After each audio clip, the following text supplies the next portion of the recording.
সুতরাং রোকেয়া হলের ঘটনার পরে এখন আমাদের ওই সন্দেহ আরো ঘনীভূত হচ্ছে যে আগে থেকে ব্যালট বাক্স পুড়িয়ে রাখা হয়েছে কিনা। তোমরা আস্থা রাখো। স্যার শেখ হাসিনা কি আপনাকে ছাড়িয়ে গেছেন? আমি মজা নিয়ে বলছি না স্যার, আমি অত্যন্ত সিরিয়াসের সাথে বলছি। আপনি সাদিক কায়েমকে ঢুকাবেন, এরপরে সাদিক কায়েমকে বের করবেন, এরপরে আর কাউকে স্পেস দিবেন না, সাদিক কায়েম ভিতরে থাকবে আর আমরা দরজায় দাঁড়িয়ে থাকবো। এরকম বৈষম্যমূলক নির্বাচন আমরা আশা করি না। 2019 সালে ডাকসু নির্বাচনে আমাদের যে প্রার্থীরা ছিলাম আমাদেরকে প্রথমে কেন্দ্রে প্রবেশ করানো হয়েছে। প্রবেশ করিয়ে প্রথমে ব্যালট বাক্সগুলো স্বচ্ছ কিনা কিংবা ব্যালট বাক্সগুলোর ভিতরটা আমাদেরকে দেখানো হয়েছে, কিন্তু এবার এগুলো আমাদেরকে দেখানো হয়নি। যারা ওর পিছে পিছে দিচ্ছে সাদিক কায়েমকে জারি দেয়নি স্যার, এই আপনারা যে মিডিয়াটা আছেন এভাবে যে আসছেন, তো এই মানে কথা বলতে গেলেই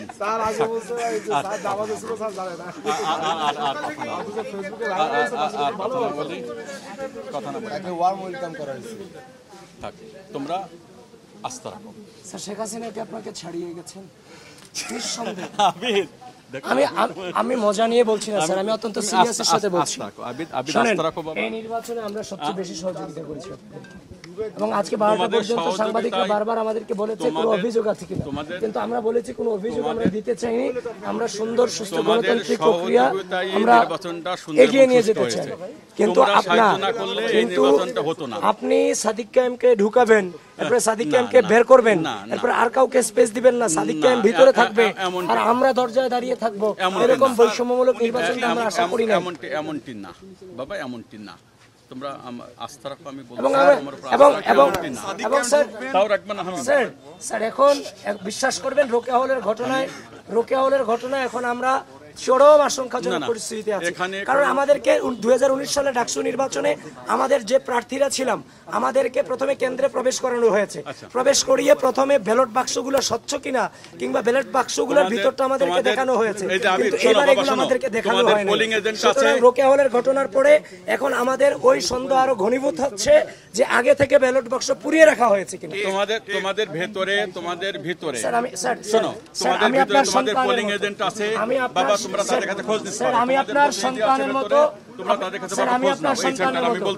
প্রার্থীদেরকে দেখানো হয়েছিল এর আগে, কিন্তু এবার প্রার্থীদেরকে বাক্স দেখানো হয়নি। প্রার্থীদেরকে সকালে এই যারা টিভি ক্যামেরা আছে তাদের কাছে শুনি দেখো, প্রত্যেকটা বাক্স খুলে একেবারে টিভি ক্যামেরা কে দেখানো হয়েছে। শুনি দেখো যারা ইলেকট্রনিক ক্যামেরা টিভি ক্যামেরা আছে এখানে শুনি দেখো।